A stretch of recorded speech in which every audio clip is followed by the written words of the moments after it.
bienvenue à ce webinaire sur le comment rédiger son document unique, méthode, initiation et Covid-19. Je rappelle encore une fois, vous avez la partie chat sur la partie droite de votre écran, donc n'hésitez pas à nous envoyer un petit message. Vos micros sont coupés aujourd'hui du fait du nombre de participants.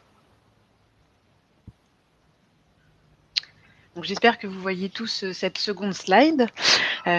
Pour représenter Horizon Santé Travail, donc nous avons un service de santé au travail situé sur l'Île-de-France, à votre disposition pour vous accompagner dans toutes vos démarches de prévention en santé au travail. Vous retrouvez notamment les médecins du travail qui sont au centre d'équipes pluridisciplinaires. Ils vont venir animer, coordonner ces équipes, constituées à la fois de préventeurs, d'infirmières, de secrétaires médicales, de juristes et bien d'autres corps de métier. En dehors des visites médicales et du suivi de santé de vos salariés, vous avez un certain nombre de prestations complémentaires qui sont comprises dans vos cotisations. Par exemple, la réalisation et la mise à jour de votre fiche entreprise, un accompagnement à l'élaboration du document unique, la mise en place d'une cellule de soutien psychologique, des études de poste, maintien en emploi. Donc bien sûr, cette liste n'est pas exhaustive, mais cela vous permet d'avoir un premier échantillon du type d'action dans le milieu au travail que nous pouvons vous proposer. Donc pour tout accompagnement, n'hésitez pas à solliciter votre médecin du travail si vous souhaitez être accompagné. En complément, nous avons des groupes de travail sur des thématiques spécifiques, telles que la QVT, les agents cancérogènes, mutagènes, reprotoxiques, les accidents de travail, les troubles musculo-squelettiques, les risques psychosociaux et bien d'autres. Donc aujourd'hui, du fait du contexte sanitaire, nous sommes en visioconférence, mais nous organisons également des ateliers d'information au sein de nos différents centres.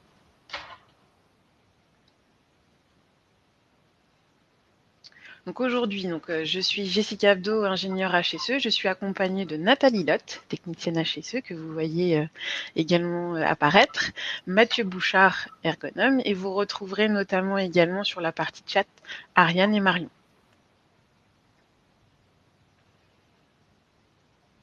Pour entrer un petit peu plus dans le vif du sujet, on va essayer de vous faire participer via le chat. On va vous poser une question, donc à vous de répondre pour toutes les actions qui sont vraies. Le document unique, qu'est-ce que c'est? C'est une obligation réglementaire régie par le Code du travail, une analyse des risques professionnels, une aide à l'amélioration des conditions de travail. Donc, je vais vous laisser y répondre. On va attendre quelques instants et on passera sur les slides suivantes.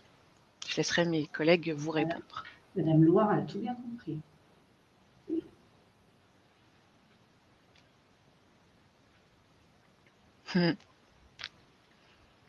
Donc, par contre, il n'y a pas de lot, je suis désolée, d'attribution pour les actions véridiques. Bon, ok, je vais enchaîner.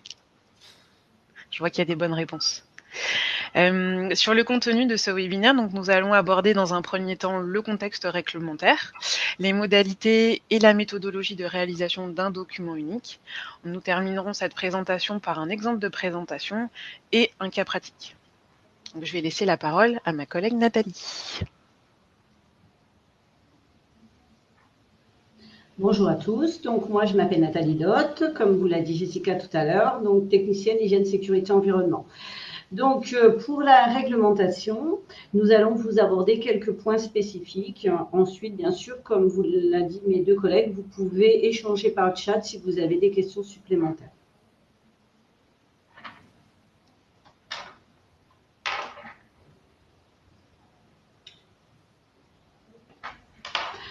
Alors, il faut savoir qu'un constat a permis de mettre en place une obligation d'évaluation des risques professionnels. En effet, la directive du 12 juin 1989 pose le principe de l'évaluation des risques professionnels à travers une approche pluridisciplinaire. Cette directive est transposée en droit français avec la loi 91-14-14 du 31 décembre 1991 qui donne l'obligation d'évaluer les risques professionnels à l'ensemble des entreprises. Pourquoi? Pour assurer la sécurité et protéger la santé des travailleurs, mais aussi pour mettre en place des principes de prévention des risques, ainsi qu'une obligation de procéder à l'évaluation des risques professionnels. Ensuite, le décret du 5 novembre 2001, que tout le monde connaît, qui a rendu l'obligation du document unique d'évaluation des risques. Donc, ce décret complète la loi de 1991 et introduit une nouvelle disposition dans le Code du travail qui est applicable également à la fonction publique. Il impose désormais à l'ensemble des employeurs de réaliser une évaluation des risques exhaustive en fonction de chaque unité de travail de sa structure. Les résultats doivent être ensuite formalisés dans un document unique dont une mise à jour doit être réalisée au moins une fois par an. Derrière ce décret est sortie bien sûr la circulaire qui date du 18 avril 2002 et qui complète toutes les informations du décret.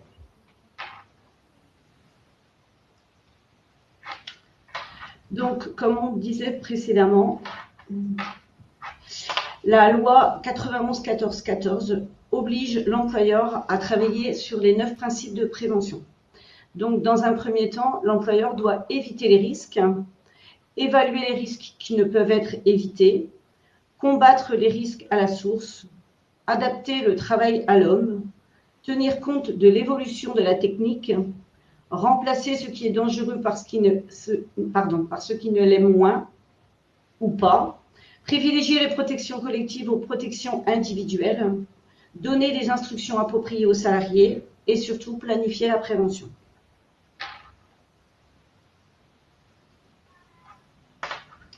Le décret, donc, qui a permis de mettre en place l'obligation du document unique est réparti selon 3 articles. L'article 41-21 du Code du travail, donc, qui donne l'obligation de rédiger un document unique d'évaluation des risques professionnels, qui est bien sûr, comme tout le monde le sait, sous la responsabilité de l'employeur. Et également, cet article permet d'évaluer les risques pour la santé et la sécurité des travailleurs. Le second article, qui est le 41-21 du Code du travail, est l'obligation de mise à jour du document au moins annuellement ou lors de toute décision d'aménagement important modifiant les conditions de travail, de santé et de sécurité ou des conditions de travail. Lorsqu'une information supplémentaire intéressant l'évaluation des risques professionnels dans une unité de travail doit être recueillie. Vous voyez en chat que ma collègue vous a noté une petite information où vous pouvez retrouver également tous les principes de prévention sur l'INRS. Également, vous avez l'article 41-21-4 du Code du travail où le document unique doit être à disposition donc, des travailleurs, donc soit en format papier, soit en format électronique selon les entreprises, du CSE, du médecin du travail, de l'inspection du travail ou du contrôleur du travail, des agents des services de prévention des organismes de sécurité sociale et des organismes professionnels d'hygiène, de sécurité et des conditions de travail. N'hésitez pas, si vous avez des petites questions, de demander sur le chat, mes collègues seront là pour vous répondre. Alors, l'élaboration du document doit être sous la responsabilité de l'employeur ou qui doit, s'il le souhaite, déléguer une personne estimée compétente en sécurité pour réaliser ce document unique. Donc, ce sont peut-être des groupes de travail, des organismes extérieurs, si toutefois aucune personne de l'entreprise n'est capable de réaliser ce document unique, toujours sous la responsabilité de l'employeur ou un salarié désigné compétent, qui est obligatoire dans toutes les entreprises depuis 2011. Donc, l'employeur a également l'obligation de faire consulter et d'associer le CSE à l'élaboration de son document unique et de sa mise à jour, mais également peut demander la sollicitation du service de santé au travail pour un accompagnement, pour voir un petit peu l'organisation, etc. Sachez qu'aucun modèle type n'est prévu par la réglementation. Chaque entreprise réalise son document unique comme il le souhaite. Nous, on préconise réellement de faire ce document souvent sur un fichier Excel. Ça permet de reporter le document d'une année sur l'autre et de pouvoir plus le modifier que sur un format Word. On n'oublie pas, bien sûr, de dater le document et d'actualiser s'il y a besoin. Alors, quelle est la méthodologie de réalisation pour réaliser votre document unique ?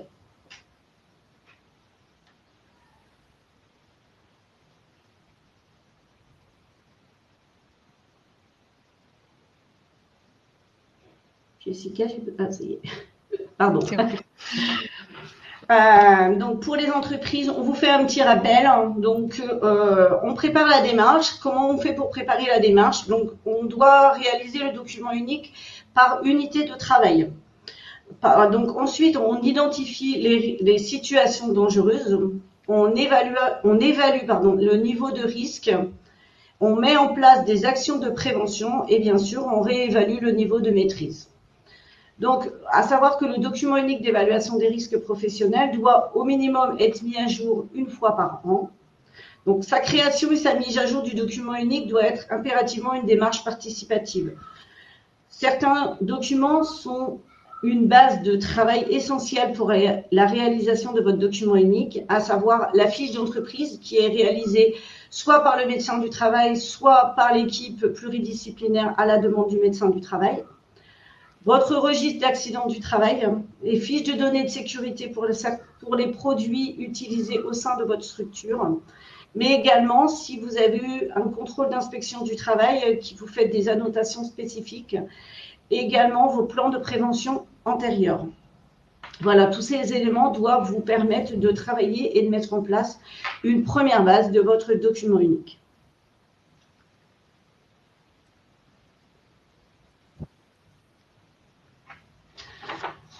Alors, la démarche réellement du document unique doit se faire, comme on vous l'a dit, en 4 étapes. Dans une première étape, vous devez définir vos unités de travail. On vous expliquera après qu'est-ce qu'une unité de travail. Excusez-moi, j'ai lu en même temps le petit chat, mais j'ai mes collègues qui vont vous répondre.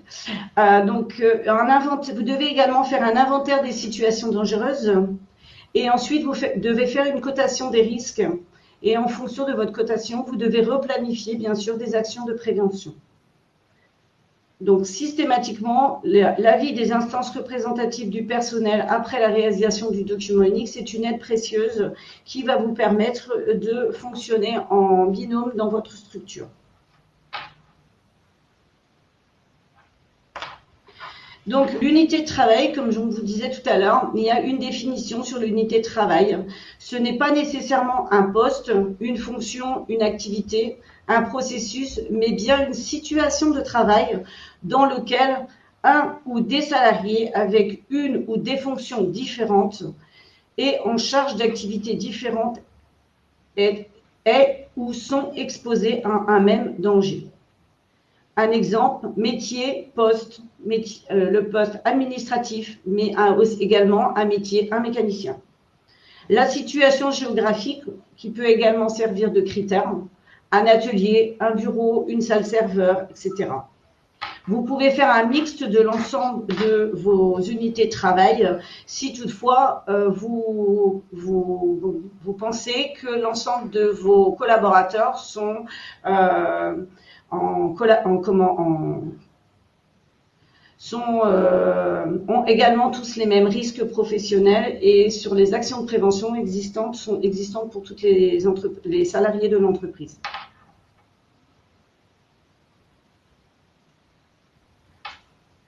Dans une deuxième partie, vous devez faire un inventaire des situations dangereuses. La notion d'inventaire conduit à décrire l'ensemble des situations dangereuses. Qu'est-ce qu'une situation dangereuse? Donc la situation dangereuse, c'est une situation de travail qui peut causer un dommage pour la santé, un dommage physique ou mental auprès des salariés. Quels sont les moyens à utiliser? Impliquer les opérateurs dans cette démarche, analyser l'ensemble des situations de travail. Et vous avez la possibilité également d'utiliser des documents disponibles, donc la fiche d'entreprise, comme on vous l'a dit précédemment, le registre des accidents de travail, des maladies professionnelles, mais également des guides réalisés par l'INRS ou la CARSAT.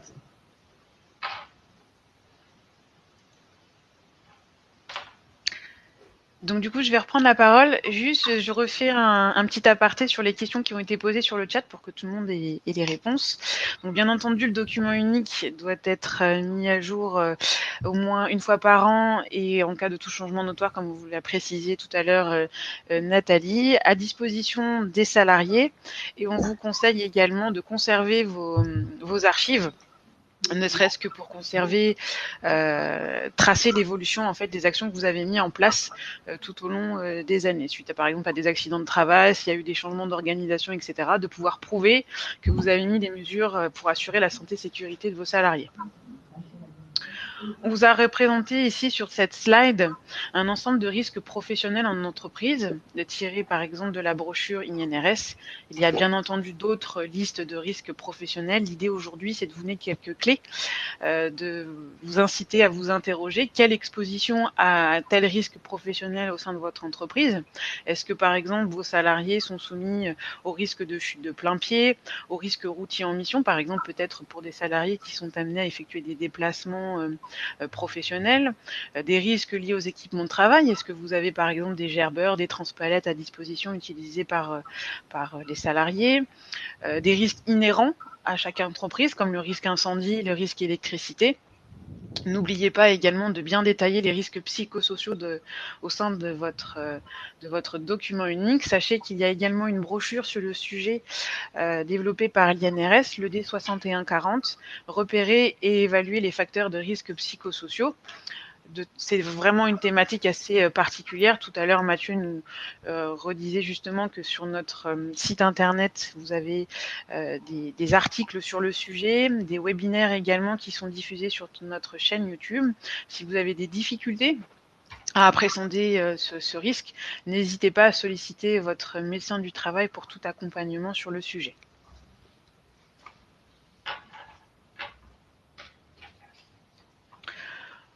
En faisant un focus sur le Covid-19, du fait de cette épidémie, bien entendu, la mise à jour du document unique s'impose. L'objectif étant de réduire au maximum les risques de contagion sur le lieu de travail ou à l'occasion du travail, de pouvoir mettre en place toutes les mesures nécessaires pour assurer la santé et la sécurité de vos salariés pendant cet épisode de contexte sanitaire. Anticiper un mot d'ordre et effectuer une veille sur l'actualité pour tenir compte des dernières recommandations gouvernementales. Si ce n'est pas le cas aujourd'hui, inscrivez-vous sur les alertes. C'est vrai que les informations changent du jour au lendemain. Il est difficile pour vous en tant qu'employeur de pouvoir tenir compte de ces informations dans le cadre de la synthèse d'évaluation des risques professionnels et d'établissement du document unique. Au niveau de la démarche, comme toute évaluation des risques professionnels où finalement nous avons une phase de recensement, d'identification, d'analyse et d'évaluation, de pouvoir vous consacrer dans un premier temps sur les situations de travail pour lesquelles les conditions de transmission du coronavirus peuvent se trouver réunies. Donc c'est un aspect assez spécifique qu'on détaillera par la suite de ce webinaire. Second point, les nouveaux risques générés par le fonctionnement dégradé de votre entreprise. Peut-être avez-vous instauré du télétravail, chose qui n'était pas forcément le cas auparavant. Second point, peut-être avez-vous également aménagé les horaires de travail, les locaux, pour justement faire face à cette activité, à ce contexte sanitaire. Autre point, une prise en compte de la vulnérabilité du personnel et des situations de travail particulières, l'objectif étant pendant ce contexte, bien entendu, de communiquer à travers les différents canaux que vous avez à disposition sur, par exemple, les différents symptômes de la maladie Covid-19, sur les facteurs aggravants de cette maladie, sur des dispositions telles que le télétravail, sur l'activité partielle et les gardes d'enfants, par exemple. On l'a cité tout à l'heure, un point vraiment important qui fait l'objet également de retour des instances, c'est d'associer les représentants du personnel à ce travail. C'est un point important. Il va y avoir également un article qui sera diffusé sur notre site internet sur le sujet, donc je vous invite à aller le consulter des diffusions. Et comme pour toute, après hiérarchisation des risques professionnels, de mettre en place un plan d'action au regard de la cotation des risques.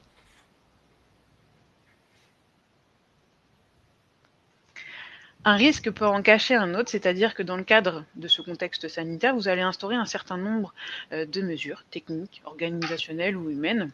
Et de par ces préconisations, vous allez peut-être induire d'autres situations de travail dangereuses. Par exemple, vous allez peut-être préconiser de ne plus toucher les rampes d'escalier pour éviter justement un mode de transmission indirect, contact avec une surface fréquemment touchée qui serait potentiellement contaminée par le virus. Pour autant, vous allez induire un risque de chute. Donc, dans le cadre de votre stratégie, bien tenir compte des procédures habituelles liées à la santé et à la sécurité des salariés que vous avez d'ores et déjà mises en place. Toujours en lien avec l'organisation, ce que nous vous proposons, c'est d'articuler votre analyse autour des différents stades d'évolution de l'épidémie. Quelles étaient les situations de travail dangereuses avant le confinement, pendant le confinement et du moins sur la période de déconfinement. Ça vous permet de structurer votre démarche, de bien mettre en évidence toutes les dispositions que vous avez mises en place pour assurer la santé et sécurité de vos salariés en fonction de l'évolution de cette épidémie. De détailler ensuite toutes les situations de travail pour chaque risque identifié. Pour un même risque, vous pouvez avoir différentes situations de travail qui se présentent. Donc normalement, dans votre document unique, vous avez plusieurs lignes relatives aux situations de travail pour un même risque. Une situation de travail, l'objectif, c'est de rédiger une phrase complète. C'est vraiment quelque chose que vous devez décrire. Mettre des dates de réalisation des actions afin d'assurer une certaine traçabilité. Quelles ont été les dates? Quelle est la personne qui a réalisé cette action? Et d'adapter le plan d'action au regard des situations dangereuses et cotations du risque.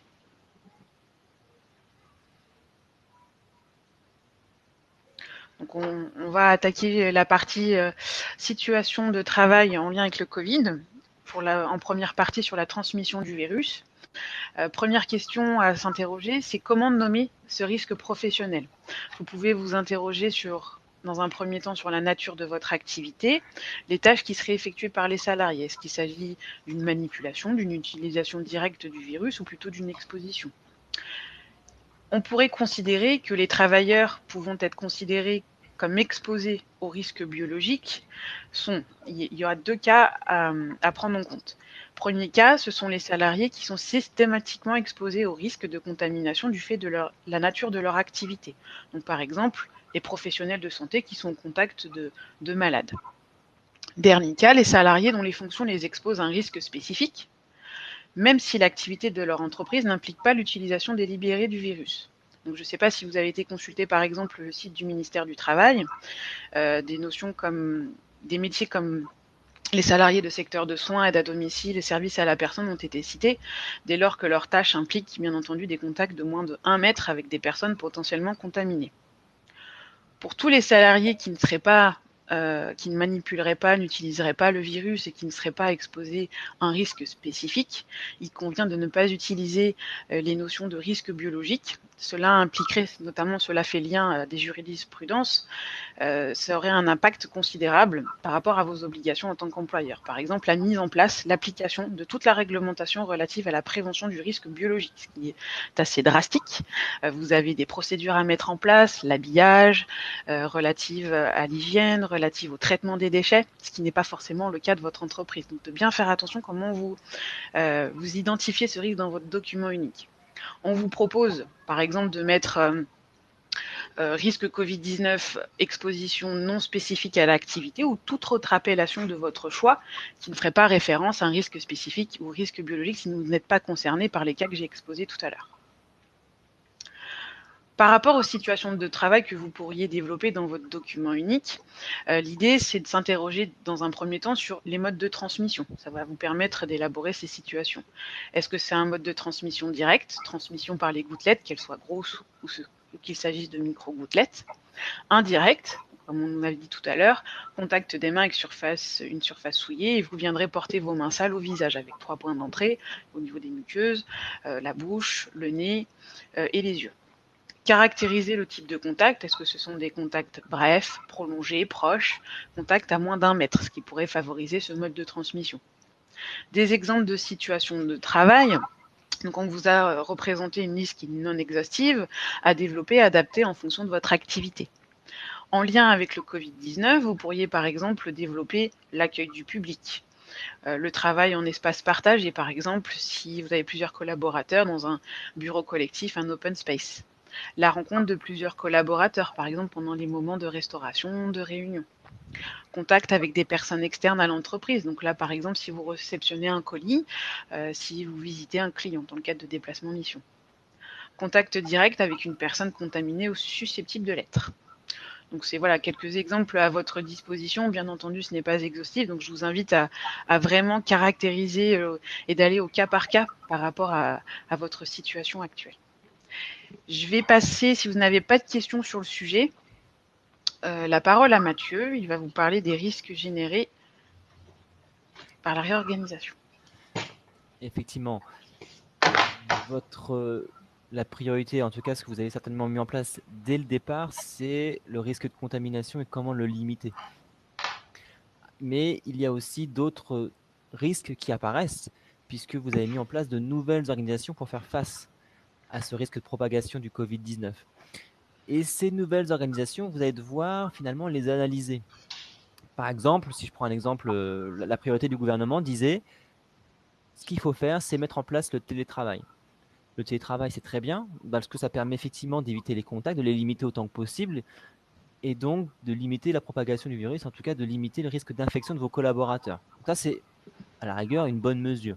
Pour autant, on le sait aujourd'hui que le télétravail, il est souvent mis à temps plein, 5 jours sur 5, et il est souvent mis en mode dégradé. C'est-à-dire qu'on n'a pas forcément tous les équipements qu'il faut pour travailler en télétravail de manière optimale. Et ça va créer des situations à risque spécifique, enfin des risques nouveaux, puisque si j'ai pas de bon matériel, je vais peut-être m'asseoir sur mon canapé, je vais peut-être m'asseoir sur une chaise de cuisine, je vais peut-être travailler sur une table qui est pas adaptée, etc. Donc ça peut créer de l'inconfort, des postures contraignantes. J'ai pas forcément, vous ne m'entendez pas. Les autres m'entendent ou pas? Peut-être à ce moment-là, déconnectez-vous et reconnectez-vous si vous avez peut-être un problème de bande passante ou de connexion. Oui, parce qu'apparemment les autres m'entendent. Ok, peut-être le son sinon. Je continue. Effectivement, il y a le télétravail qui induit donc ces risques-là. On n'a pas forcément de pièce dédiée. Idéalement, c'est bien d'avoir une pièce dédiée pour s'isoler, pour se concentrer. C'est pas toujours évident. Donc, effectivement, le télétravail peut induire, en tout cas à temps complet, des risques vraiment assez particuliers qu'il faut bien prendre en compte. Je viendrai sur d'autres risques aussi liés au travail que sont l'isolement et l'hyperconnexion, mais ça, c'est plus dans les risques psychosociaux. Vous ne me voyez pas, effectivement, la caméra n'a pas été activée. C'est normal. Le principal, c'est que vous m'entendiez. Donc ça, c'est une des situations à risque que peut engendrer une réorganisation pour faire face au Covid-19. Ça, c'est le télétravail, mais il y a aussi les activités sur site qui peuvent aussi générer des risques particuliers.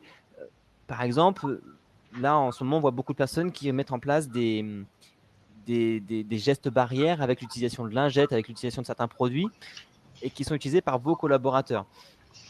Ça permet effectivement de tuer le Covid s'il est, s'il est sur une surface, pardon, mais ça peut éventuellement induire un risque chimique parce que vous utilisez des produits qui peuvent soit créer des allergies, soit créer de l'inconfort, voilà, il peut y avoir différentes choses liées à ces produits-là. Donc c'est important de bien prendre en compte les fiches de données de sécurité. Après, Jessica pourra reprendre la parole si elle le souhaite sur cette partie-là. Peut-être qu'on en parle plus tard d'ailleurs. Mais en tout cas, ce risque chimique est réel et il faudra le prendre en compte si vos collaborateurs utilisent des produits chimiques, comme les lingettes par exemple. Autre situation aussi qu'on peut mettre sur site, c'est la distanciation sociale, puisqu'on veut effectivement espacer les collaborateurs pour éviter qu'il y ait des regroupements, pour éviter qu'il y ait proximité et transmission de la maladie, potentiellement. Et ça peut générer de nouvelles situations à risque, c'est-à-dire que ça peut créer des travailleurs isolés. Avant, le travailleur, il travaillait à deux, maintenant il travaille tout seul. Donc effectivement, il est tout seul dans son bureau et ça peut éventuellement générer une situation de travail isolé. Ça peut aussi induire une charge de travail plus importante parce que ce que je faisais avant à deux, je le fais tout seul. Ou ce que je portais à deux, des charges lourdes, je le porte maintenant tout seul. Donc tout ça, ça peut également créer des nouvelles situations à risque qu'il faut prendre en considération dans votre document unique spécifiquement lié aujourd'hui avec la réorganisation pour faire face au coronavirus. Il y a aussi des règles, des fausses bonnes règles peut-être qu'il faut prendre en compte, c'est-à-dire que parfois on va dire aux gens, tiens, finalement, vous ne tenez pas la main courante, comme ça vous êtes sûr de ne pas contracter la maladie, en tout cas de toucher une surface contaminée. Est-ce que c'est une bonne idée? Je vais vous dire non, parce que plutôt que de faire ça, on va plutôt utiliser des produits donc tel type gel hydroalcoolique ou lavage des mains en tout cas, pour effectivement maintenir la main courante quand on monte les escaliers, mais ensuite je me décontamine dans tous les cas, je me lave les mains pour éventuellement retirer le virus qui pourrait être sur mes mains. Donc attention à ça. Et également un point de vigilance, moi je voulais apporter un point de vigilance également sur les risques psychosociaux, que l'on soit en télétravail ou que l'on soit sur site, parce que dans les deux cas, les risques psychosociaux sont vraiment très présents, peuvent être très présents en tout cas. Les risques psychosociaux, ça existe toujours, hein, ça a existé avant le coronavirus, ça existera aussi, cela existera après, ça c'est évident, mais peut-être que face aux organisations que vous avez mises en place, peut-être qu'il y a des nouveaux risques qui apparaissent. Aujourd'hui, il y a beaucoup de gens qui se disent en surcharge de travail. C'est une réalité possible parce que il faut faire face à moins de personnel, donc les autres vont devoir compenser la charge de travail des autres. Parfois aussi, c'est l'effet inverse, on est parfois en sous-charge de travail. La surcharge ou la sous-charge, ce sont des risques psychosociaux, ça peut être mal vécu par les collaborateurs. Il y a aussi le risque des objectifs. Est-ce qu'on a gardé les mêmes objectifs? Est-ce qu'ils sont atteignables? C'est pas toujours évident. J'ai assisté à un CSE qui disait oui, on leur a dit qu'ils avaient fait moins 30% de leur objectif habituel. Et on comprend pas, ils l'ont mal vécu. Oui, finalement, vous êtes resté sur un objectif quantitatif et vous saviez déjà que ce n'était pas possible. Par contre, peut-être qu'il faut modifier un peu les objectifs, dire on va prendre un peu de qualitatif, ou alors peut-être qu'on va mettre de côté cette période-là parce qu'on sait pertinemment que ça ne pourra pas être représentatif de l'activité réelle. Donc, attention à tout ça. Après, il y a plein de choses. Il y a le travail dans l'urgence qui est souvent le cas. Nous, en ce moment, avec Horizon Santé Travail, on est beaucoup dans l'urgence parce qu'il y a beaucoup de nouvelles informations qui nous arrivent. Donc, ça peut être ça. Attention à l'hyperconnexion, attention aux nouvelles fonctions occupées aussi. Il y a des salariés qui deviennent comptables, par exemple. Ils n'avaient pas l'habitude de faire ce métier-là, mais pour compenser un absent, je vais occuper une nouvelle fonction. Je n'ai pas forcément l'habitude de le faire, mais là, pour rendre service, je vais le faire. Mais ça peut perturber. Donc, attention à tout ça. Voilà un petit peu les éléments. En tout cas, ce qu'il fallait comprendre, c'est qu'il y a le risque Covid, le risque de contamination, mais il y a plein de risques autour. Il y a plein de risques autour liés aux nouvelles organisations. On a parlé du télétravail, on a parlé aux postures de travail, on a parlé aux risques psychosociaux, aux risques chimiques. Il y en a d'autres. Et ça, c'est dans votre analyse que vous pourrez l'avoir. Et c'est peut-être aussi en intégrant le CSE que vous pourrez être exhaustif dans cette analyse globale face au Covid-19. Du coup, si tu as terminé, on va laisser la main à Nathalie pour la prochaine slide. Tu avais bien terminé, Mathieu? Oui. Alors, en ce qui concerne la méthodologie de réalisation, on passe à l'étape 3, la cotation des risques. Donc, on vous fait une proposition de cotation que vous devez bien sûr adapter en fonction de votre activité. Alors, on a la gravité, donc on qualifie la gravité faible, moyenne, grave ou très grave en fonction, par exemple, pour la gravité faible, un dommage mineur, un accident bénin. En ce qui concerne les gravités moyennes, un accident de travail court, la gravité grave, un accident avec un arrêt long, ou une gravité très grave, un risque d'incapacité, un décès, etc. Ça, c'est des propositions que nous, on vous donne, mais après, bien sûr, cette cotation, vous pouvez la faire en fonction de votre cotation actuelle dans votre document unique. On vous demande bien sûr pas de modifier parce qu'on vous donne cette proposition. En ce qui concerne la fréquence d'exposition, donc on a pris de toute manière tous les documents de l'INRS qui nous permettent d'avoir des fréquences d'exposition faibles, moyennes, fréquentes ou très fréquentes en fonction de l'utilisation. Par exemple, vous prenez les transports en commun 4 fois dans votre journée, on va dire c'est une fréquence d'exposition très fréquente. Mais quelqu'un qui va prendre sa voiture une seule fois par semaine, on va réduire bien sûr la fréquence d'exposition. Donc, en ce qui concerne la cotation des risques, on vous propose également de coter en fonction de l'activité. Donc, le risque, qu'est-ce que c'est? C'est la gravité multipliée par la fréquence d'exposition. Comme je vous le disais tout à l'heure, selon la gravité et la fréquence d'exposition, on quantifie notre risque et on voit si c'est un risque qui est classé priorité 1, priorité 2 ou priorité 3. Et en fonction de ça, c'est pas parce qu'on a des priorités 1 dans notre document unique qu'il faut se dire on ne doit plus avoir de rouge dans notre document unique. Pas du tout. On doit quantifier nos priorités en fonction du nombre de salariés exposés et bien sûr de la gravité des dommages.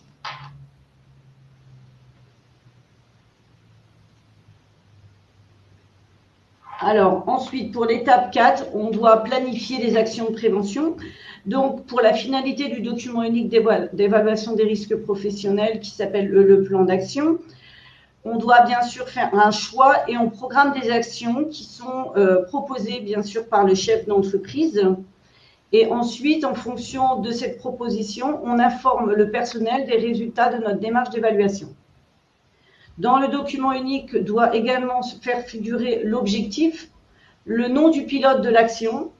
Donc, si on a 10 actions de prévention et qu'il y a 4 personnes, chacun doit être capable de prendre en charge des actions de manière à ce que toutes les actions ne reviennent pas à une seule personne, parce qu'en général, dans toutes les entreprises, l'action prioritaire le document unique n'est pas l'action prioritaire. Le travail en premier et les actions du document unique se font au fil de l'eau grâce à l'ensemble des collaborateurs en réunion de CSE, etc.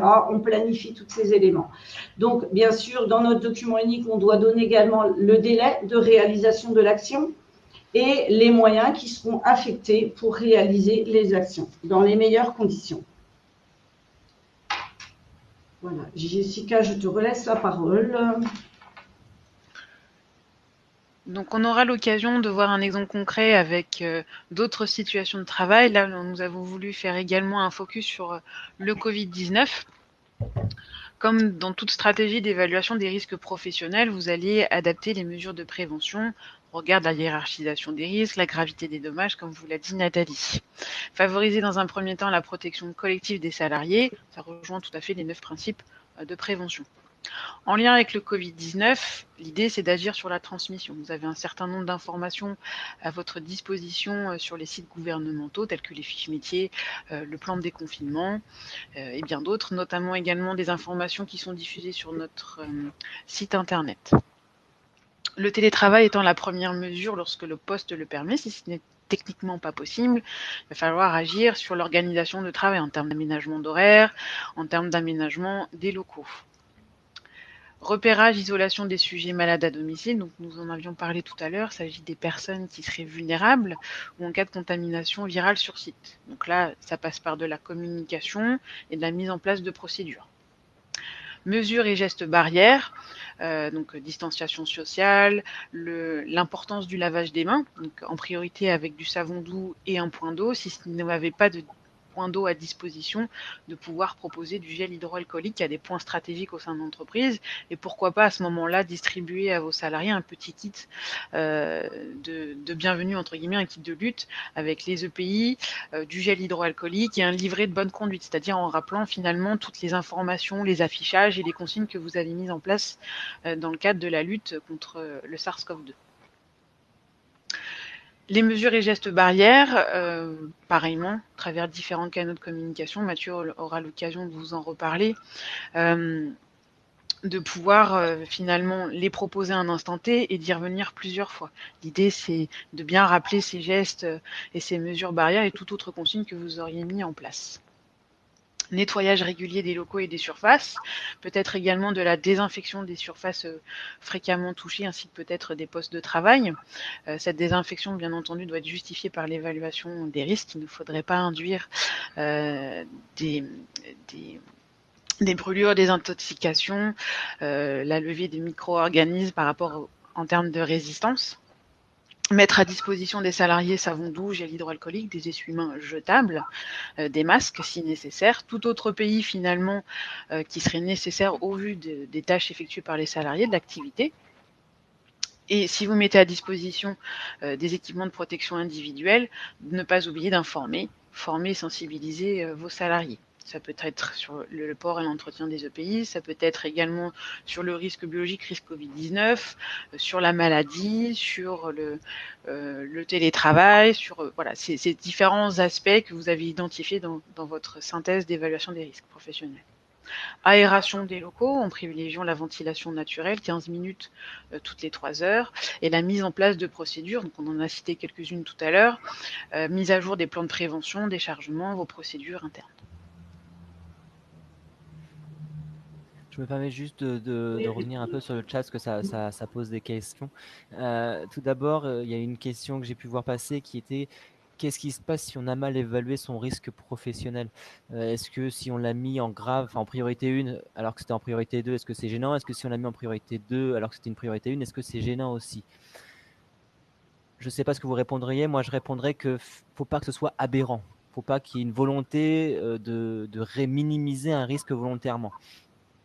C'est-à-dire que, et ça répondra peut-être à une autre question un peu plus haut, si vous mettez que la gravité du dommage lié au Covid est de 1, c'est-à-dire qu'elle est minime parce qu'en gros, je l'attrape et je retourne travailler, c'est peut-être une sous-estimation grossière parce qu'effectivement, il peut y avoir rien du tout, mais il peut y avoir aussi des grosses complications.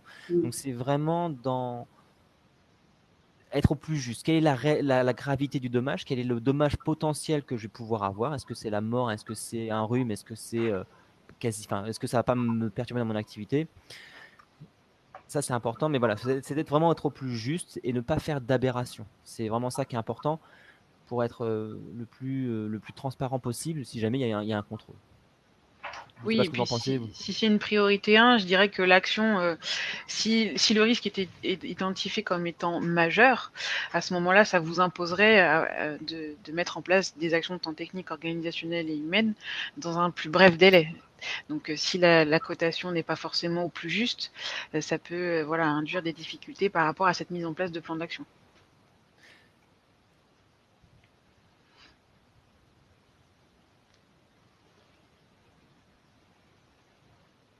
Et Donc, c'est je vraiment, laisse. effectivement, c'est vraiment l'association entre la gravité du dommage et la fréquence d'exposition qui va faire que vous avez un niveau de risque. C'est vraiment ça qui est important. Oui, et du fait de ce contexte sanitaire, peut-être également avez-vous rencontré des conditions particulières du fait de ce contexte. Peut-être également la fréquence d'exposition a peut-être changé pendant par exemple un stade de l'épidémie, en termes par exemple pendant le confinement. Donc c'est vraiment des situations particulières à étudier.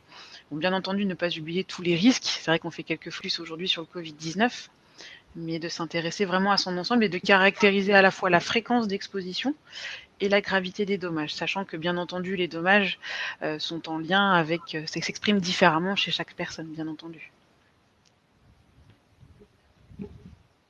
Et ça dépend également, je me permets de rebondir, si les salariés sont restés sur leur poste de travail, s'ils ont été mis en télétravail.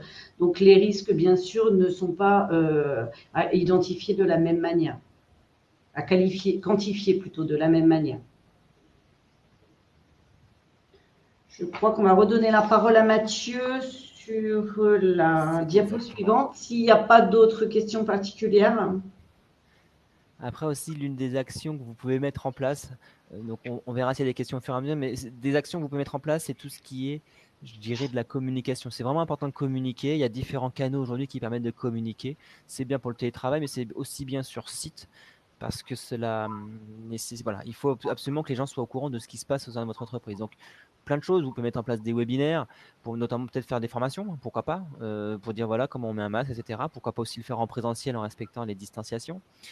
Les notes de service également pour tenir informer les gens de ce qui se passe, comment va se passer le déconfinement, etc. Enfin, c'est aussi intéressant. Les newsletters et pourquoi pas les affichages. Si je fais un petit focus sur l'affichage, ce qui me paraît important, c'est que vous n'en mettiez pas n'importe où, enfin, ou en tout cas, vous n'en mettiez pas partout. C'est plutôt comme ça qu'il faut que je dire les choses. C'est vraiment important que ce soit mis au point stratégique. Si vous allez dans les sanitaires, il faut peut-être rappeler les consignes de lavage des mains. C'est des choses comme ça. Il faut vraiment que ce soit mis dans les zones stratégiques. Si vous allez dans la salle de restauration, peut-être préciser un affichage à l'entrée pour dire maximum tant de personnes. Ou après, dans la salle, pensez à vous laver les mains également. Enfin, c'est vraiment important de choisir les points stratégiques en fonction des zones. Voilà, pardon, je recommence. Vous allez définir votre affichage en fonction des zones spécifiques. Et vraiment bien choisir les zones stratégiques, ce sera le plus efficace.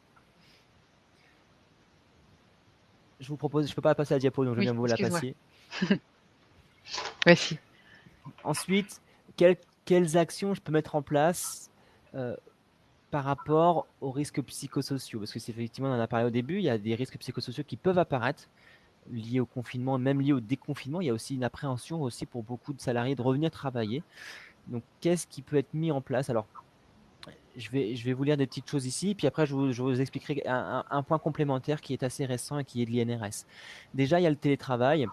Et ce que l'on peut se demander, c'est est-ce que j'ai un travail dédié? C'est d'essayer au moins d'avoir un travail dédié pour être au calme, pour pouvoir se concentrer. On va demander aux gens de garder autant que possible le même rythme qu'au travail. C'est l'idée. En tout cas, il faut aussi pouvoir l'ajuster. C'est-à-dire que parfois, il y a des gens qui ont des enfants, il y a des gens qui s'occupent de personnes en difficulté et liées au Covid, parce qu'il y a cette problématique-là. Et donc, effectivement, je ne vais pas forcément pouvoir travailler aux mêmes horaires que d'habitude parce que je dois m'occuper un petit peu, je dois pouvoir concilier ma vie privée, ma vie professionnelle. Donc, c'est autant que possible le même rythme qu'au travail pour pas s'isoler complètement. Mais effectivement, des fois, c'est aussi bien d'avoir un petit peu de possibilité de régulation de ces horaires pour pouvoir gérer tout ça. Il faut, c'est un peu le point suivant, c'est qu'il faut définir les horaires de travail en fonction de ses contraintes personnelles. C'est un peu ce que je viens de vous dire. Aussi, essayer de demander un reporting qui se limite au strict nécessaire. Ne soyez pas ne rendez pas cette tâche anxiogène parce que ça peut créer de l'appréhension de devoir justifier son activité. En télétravail, on n'a pas forcément l'habitude les gens n'ont pas forcément l'habitude du télétravail et en plus, ils n'ont pas forcément l'habitude de faire un reporting. D'autant plus que l'activité peut être un peu plus faible que d'habitude et donc ça peut créer de la tension et se dire mince, je vais peut-être pas savoir justifier 8 heures de travail aujourd'hui. Ça peut être source d'anxiété. Il faut aussi rassurer vos collaborateurs concernant la gestion des délais, les objectifs, la charge de travail. Leur dire non mais tu es en sous-charge, c'est pas grave, on comprend, on va essayer d'ajuster avec tes collègues, mais sinon tout va bien. Pourquoi pas garder le contact avec des réunions téléphoniques, des visioconférences, etc. Et ce qui est important aussi, c'est d'avoir des points réguliers avec son manager. D'une part pour voir un petit peu où on en est sur la charge de travail, sur l'activité, mais aussi peut-être pour essayer de détecter les signaux d'alerte, les signaux faibles d'alerte qui se disent tiens, ce salarié-là est peut-être en difficulté, je vais peut-être essayer de l'inviter à contacter son médecin du travail ou je vais peut-être moi contacter le médecin du travail pour voir un petit peu ce qui peut être fait. Il y a plein de choses encore par rapport au télétravail et sur site. Si on reste sur la continuité de la diapositive également sur site, ce qu'il faut savoir, c'est que pour limiter les risques psychosociaux pendant la période de déconfinement, ce sera notamment lié aux mesures que vous allez mettre en place pour limiter les risques de contamination.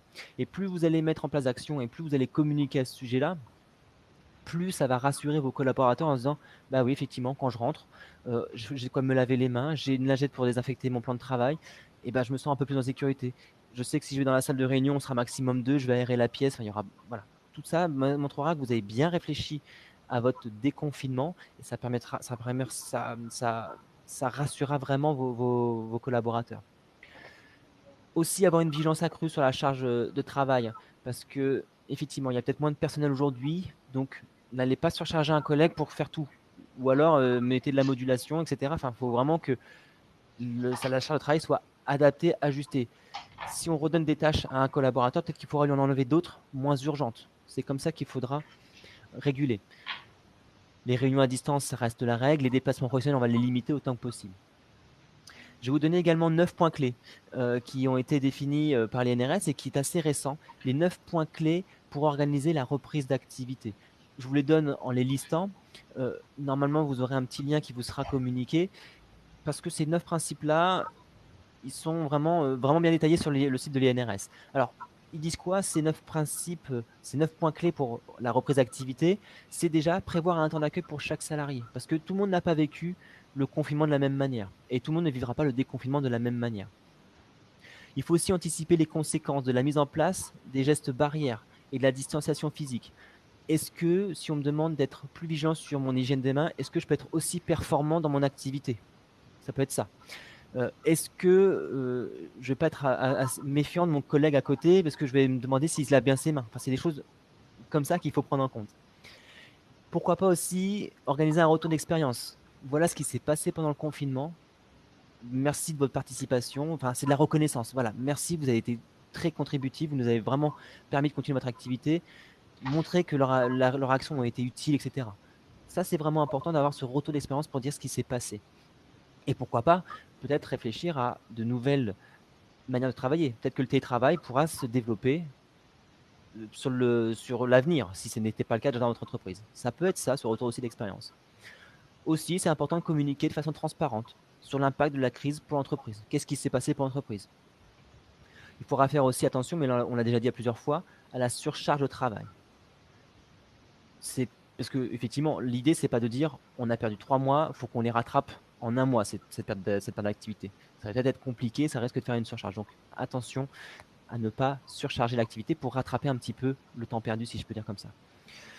On va essayer aussi de restaurer le collectif et repositionner l'encadrement de proximité. Aujourd'hui, effectivement, on a peut-être perdu un peu le contact avec son manager, peut-être pas. On a peut-être perdu aussi un peu le contact avec les collègues. Donc, on va essayer de restaurer un petit peu tout ça, remettre un peu du cadre dans l'activité et dans l'entreprise.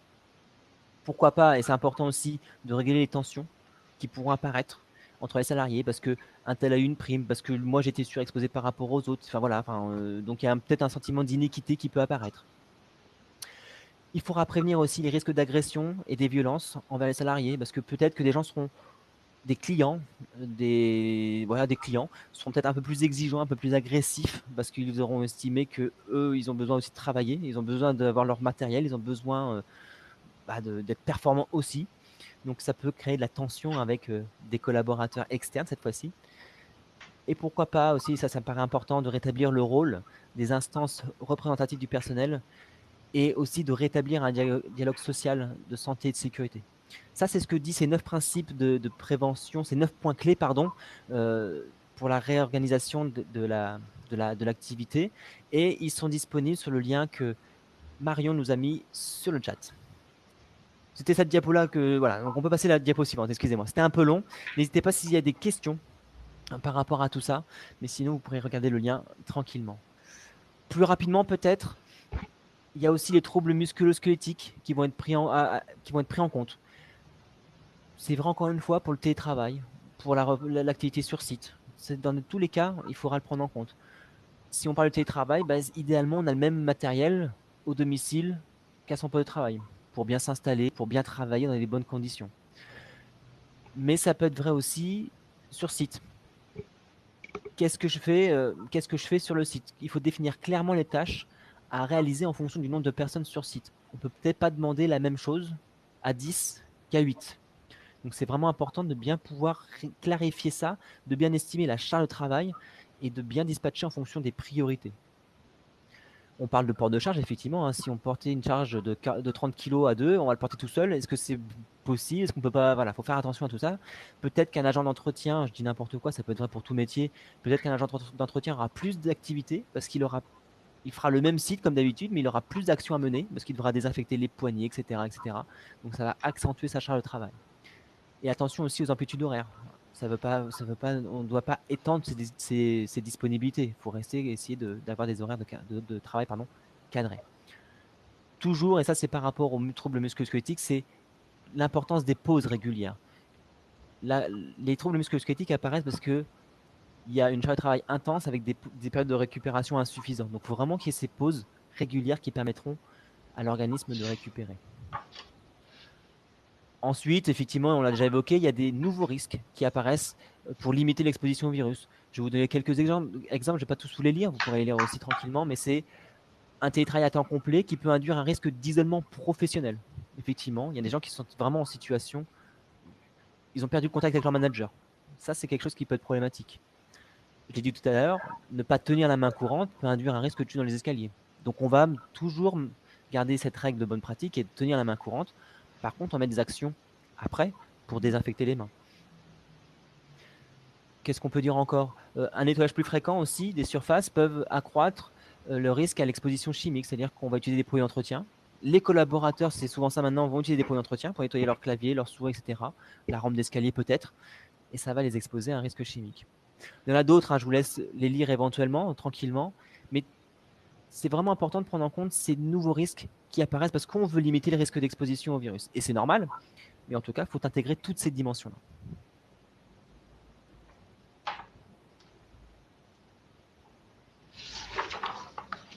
Enfin, et pour terminer sur cette partie-là, vous avez différents guides qui sont à votre disposition.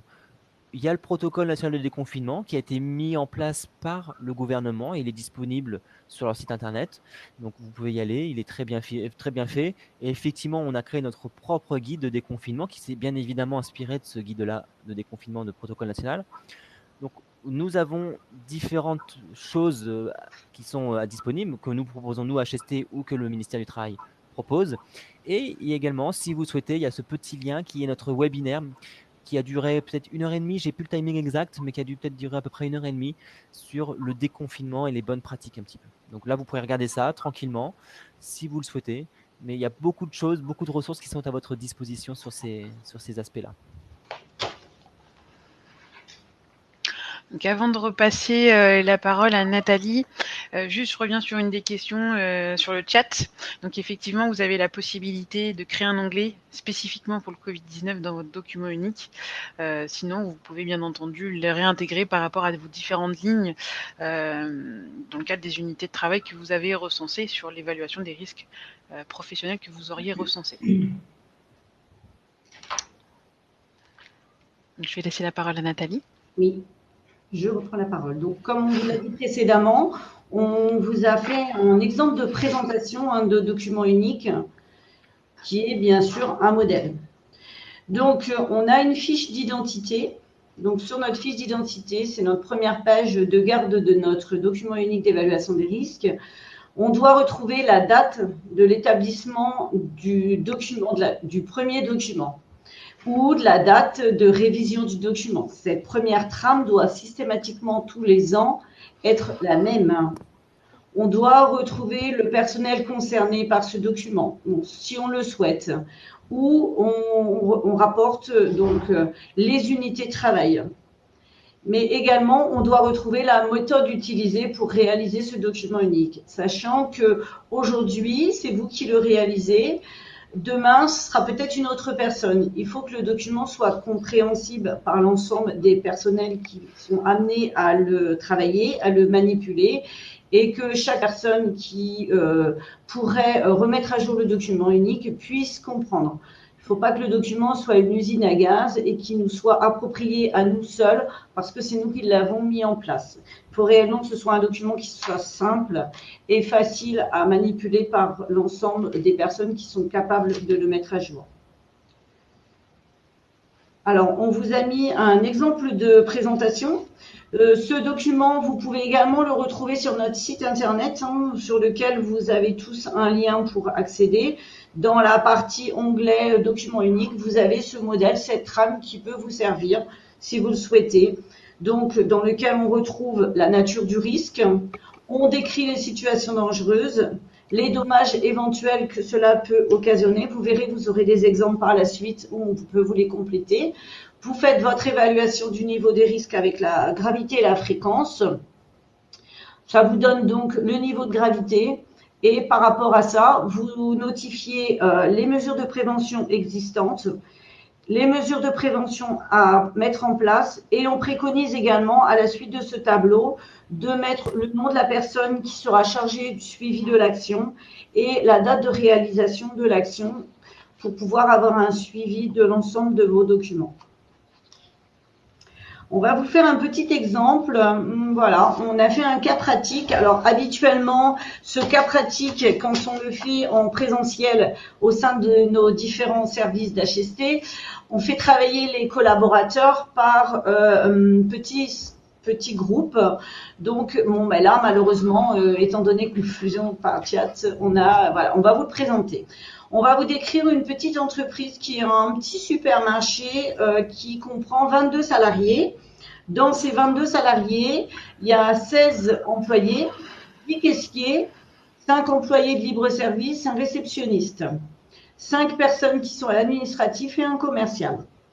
Donc, on définit des zones de travail. On a une zone de réception, une réserve de température ambiante, une réserve froide pour les surgelés, le magasin et la partie administrative.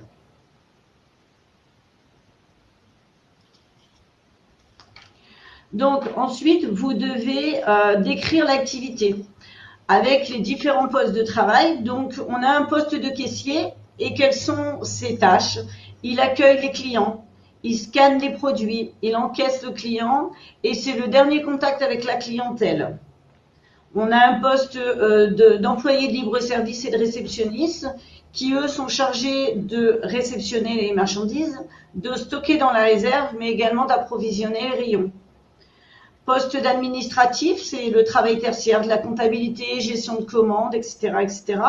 Et le poste commercial, c'est la relation avec les fournisseurs et déplacement chez les fournisseurs.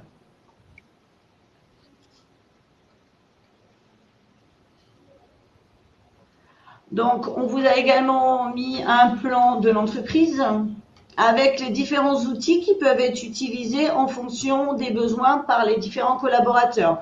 Pour la réception de marchandises, ils manipulent des palettes, des gerbeurs électriques, des transpalettes manuelles. Pour la mise en rayon, ils utilisent des cutters, des escabeaux, des marchepieds. Et au niveau de la caisse, des scans, des douchettes, des lecteurs de cartes, des tiroirs des caisses. Donc tout ça, ça amène des risques particuliers qu'on va vous détailler par la suite. Donc en ce qui concerne la définition de nos unités de travail, comme on vous l'a dit précédemment, on avait des postes de caissier, réceptionnistes, employés libre-service, postes administratifs, postes de commercial et l'établissement en général. Parce qu'on peut retrouver une unité de travail dans votre document unique sur le regroupement total de l'établissement.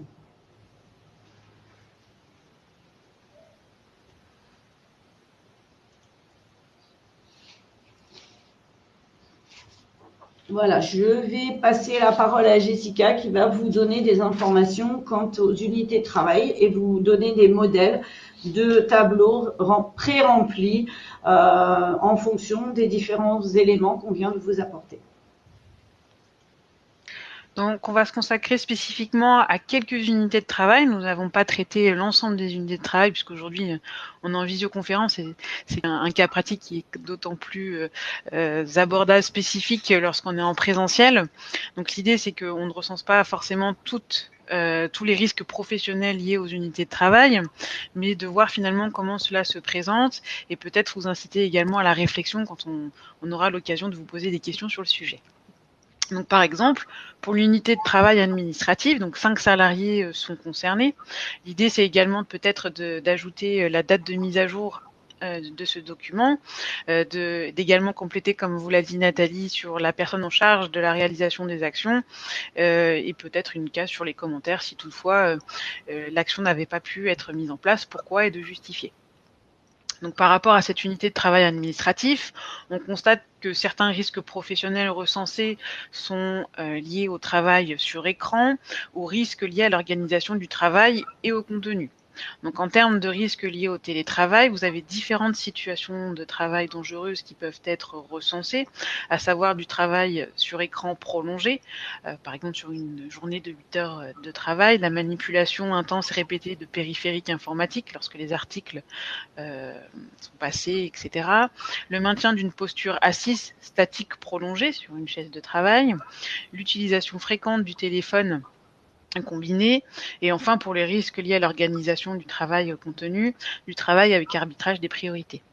En termes de dommages, donc on va parler de la conséquence physique et mentale des salariés, on parlera, comme nous l'avons évoqué tout à l'heure, ces dommages s'expriment différemment selon les salariés, mais on peut tout de même envisager de caractériser ces dommages. Par exemple, dans le cadre d'un travail sur écran prolongé, on pourra parler de fatigue visuelle, de troubles musculo-squelettiques par rapport à la manipulation intense des périphériques. Donc c'est vrai que par exemple, on voit souvent les troubles musculo-squelettiques en étant un risque, alors que d'habitude, on préfère privilégier cette notion en termes de dommages, c'est la conséquence. Des douleurs au niveau du dos du fait du maintien d'une posture assise, etc. Donc ici, on caractérisera nos facteurs d'évaluation, à savoir la gravité et la fréquence. Donc par exemple, pour des dommages tels que la fatigue visuelle, une note de 1 en termes de gravité a été attribuée, une note de 4 en termes de fréquence d'exposition a été attribuée, ce qui fait que si nous reportons ces résultats sur la matrice de cotation, nous obtenons un niveau de risque faible, donc vert. En termes de mesures de prévention existantes à faire valoir dans votre document unique, il avait été proposé la visite médicale spécifique. Et en termes de mesures de prévention à proposer, d'adapter finalement le poste de travail en proposant des écrans perpendiculaires aux fenêtres pour éviter tout éblouissement, l'éclairage adapté homogène et enfin de mettre à disposition une lumière d'appoint pour la lecture de documents papier, qui nécessite peut-être un petit peu plus de concentration et de visualiser des couleurs. Je me permets juste de prendre la parole très rapidement. Ce qui est important, et ça répondra peut-être partiellement aussi à la question d'une personne dans le chat, ce qui est important surtout dans votre document unique, c'est de bien décrire les situations dangereuses. Covid-19, ce n'est pas une situation dangereuse. Ce qui est important, c'est de dire de décrire la situation dangereuse. Pourquoi il y a risque de contamination du Covid-19 ? Il faudra vraiment décrire ça pour dire, voilà, cette personne, il y a un risque de contamination parce que elle accueille du public au niveau de telle zone où elle est, voilà. C'est vraiment bien décrire la situation dangereuse, quelle est-elle, pour ensuite définir un dommage potentiel et ensuite l'exposition. Donc c'est vraiment la description qui est très importante de la situation dangereuse. Pardon, excuse-moi. Non, je t'en prie. Du coup, je vais passer sur la suite, parce que du coup, ça fait le lien avec le commentaire. Donc, on n'a pas référencé les nouveaux risques générés. Ici, c'était pour vous donner un exemple sur comment intégrer finalement ce risque Covid-19 lorsque nous l'entendons, c'est pas grave, bien entendu, dans le cadre d'une exposition à un risque non spécifique à l'activité. Donc là, c'est une description d'une situation dangereuse. Nous avons dit tout à l'heure qu'il pouvait y avoir plusieurs situations dangereuses qui sont à décrire par risque identifié. Donc dans ce cadre, c'est-à-dire que les salariés, il y a un risque de transmission du virus du fait que les salariés se trouvent dans un bureau partagé avec une distance entre les postes de travail inférieure à 1 mètre. Le dommage, ça peut être le Covid-19, donc avec différentes expressions de symptômes qu'on peut retrouver.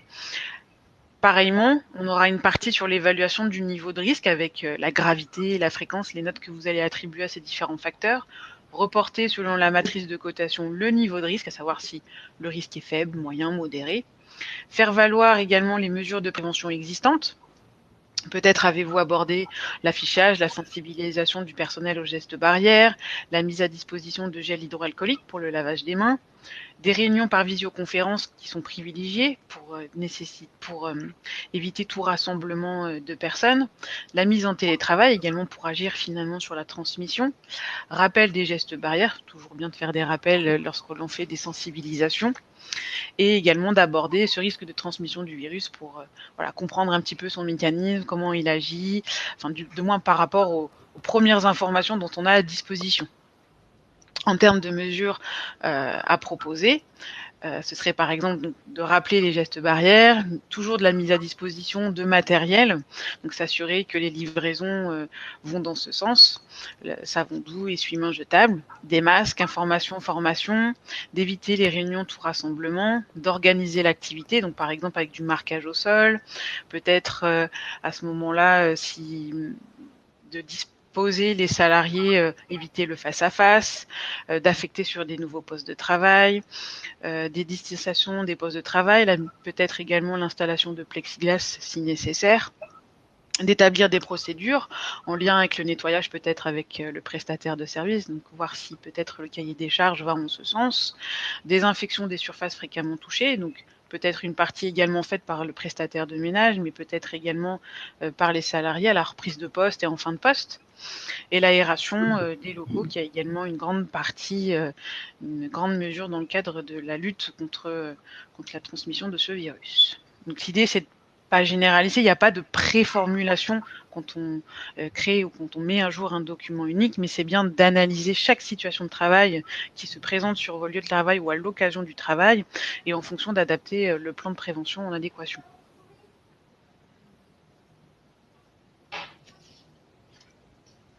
Alors, il y a eu une question malgré tout qui était sur la diapo d'avant, Jessica. Par rapport à la gravité ? Ouais. En fait, je dirais qu'il n'y a pas de réponse à avoir. Comme je le disais, il n'y a pas de préformulation en termes de gravité et fréquence. C'est vraiment à étudier. Là, c'est un cas d'exemple. Il y a bien entendu à savoir comment il faut analyser l'activité. Je dirais, il n'y a pas un type de gravité, un type de fréquence à mettre tout de suite par activité, par risque. C'est vraiment une analyse complète qui doit se réaliser. Donc, d'aller vraiment au cas par cas, et c'est ce qui est notamment retenu des différentes situations que nous avons pu étudier, et ça fait en lien notamment avec les notions de risque biologique, risque spécifique, risque non spécifique.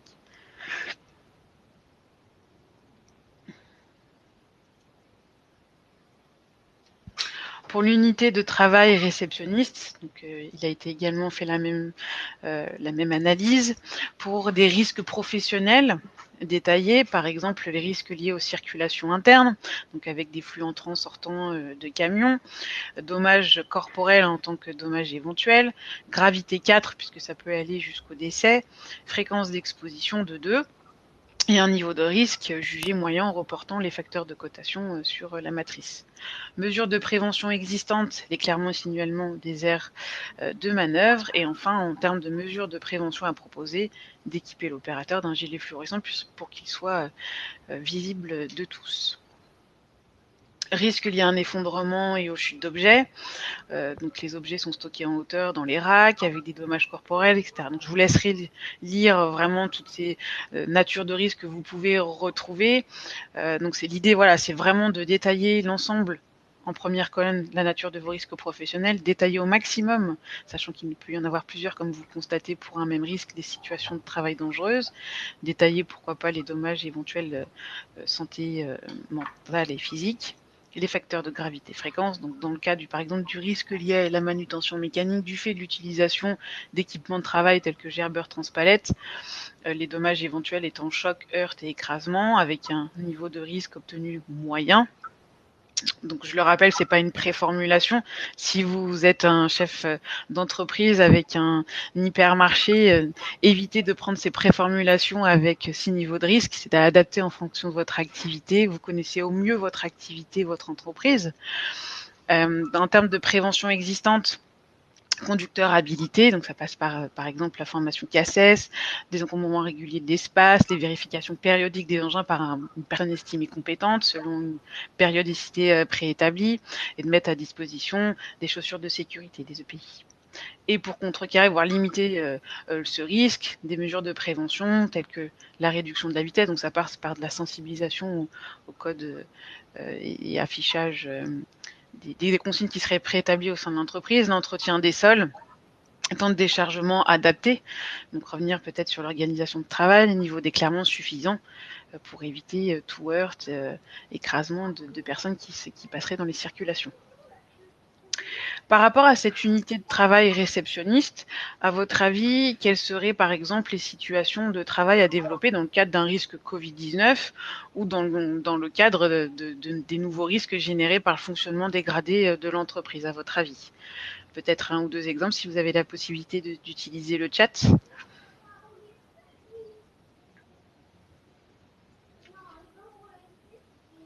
Donc je vais continuer sur les slides, je vous laisse peut-être participer via le chat. Pour une unité commerciale, donc avec des déplacements professionnels dans le cadre des missions, premier risque professionnel auquel on pense, bien entendu, c'est le risque routier, avec des déplacements à plus de 50 000 km par an avec une voiture de société, des temps assez courts entre les déplacements qui sont notifiés. Dommages éventuels, bien entendu, de la fatigue physique et mentale, des troubles au niveau du dos, du fait des postures prolongées, dommages corporels suite à un accident, de la fatigue, du stress, etc. Gravité 4, puisque si on cite voilà, les dommages corporels suite à un accident, on peut tout de même aller jusqu'au décès, voire un accident mortel. Fréquence de 3 et de 2, avec un niveau de risque fort et moyen en le répertoriant les facteurs sur la matrice. En termes de prévention existante, par exemple, entretien régulier du véhicule par un prestataire et recyclage régulier à la conduite. Donc toujours par cet aspect d'information, sensibilisation, formation des salariés.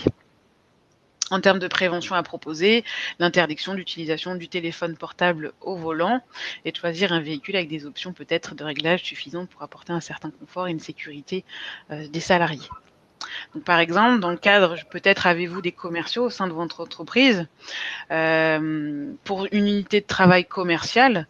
À votre avis également, quelles seraient les situations de travail à développer dans le cadre d'un risque Covid-19 et dans le cadre des nouveaux risques générés qui ont été cités par Mathieu?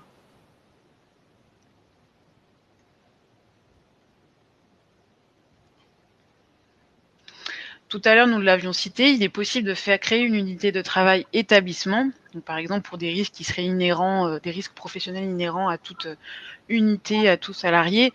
Donc on avait cité le risque, par exemple, lié à l'électricité, risque incendie. Donc c'est de reprendre voilà, ces différents risques professionnels, décrire les situations de travail dangereuses. Donc par exemple, pour le risque incendie, de recenser finalement tous les produits combustibles qui seraient sur le lieu de travail. Donc, bien entendu, cela suppose que vous avez les fiches de données de sécurité pour finalement comprendre toutes les mentions de danger, les caractères même de ces produits, avec comme dommage éventuel par exemple peut-être une brûlure, asphyxie, gravité 3, une fréquence de 2 et un niveau de risque obtenu étant moyen. En termes de prévention existante, la mise à disposition d'extincteurs qui seraient adaptés avec la bonne catégorie, vérifiés annuellement par un prestataire extérieur, des plans d'évacuation qui seraient mis à jour, des formations à la manipulation d'extincteurs qui seraient également renouvelées, etc. En termes de mesures de prévention à proposer, vous pourriez par exemple vous pencher sur les détecteurs de fumée et des exercices d'évacuation également à renouveler.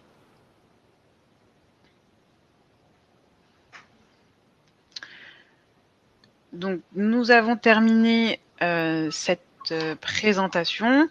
On vous a remis en fait quelques liens utiles dans le cadre de ce webinaire. Vous pourriez notamment y retrouver beaucoup d'informations en termes d'évaluation des risques professionnels, synthèse de cette évaluation dans le document unique. Donc vous avez le site de l'INRS, la prévention des risques professionnels du document unique au plan d'action, l'édition de l'ANACT. Vous pouvez également aller vous rendre sur le site de l'ACRAM Pays de la Loire et site Bosson Futé. Plus particulièrement pour la partie Covid-19, nous avons recensé un certain nombre de liens que vous pourrez également consulter, donc qui fait référence aux différents sites gouvernementaux, les ministères du Travail, le ministère de la Santé, le site du gouvernement, l'OMS, notre site internet où vous retrouverez notamment des informations, nos guides et liens peut-être vers les différents webinaires.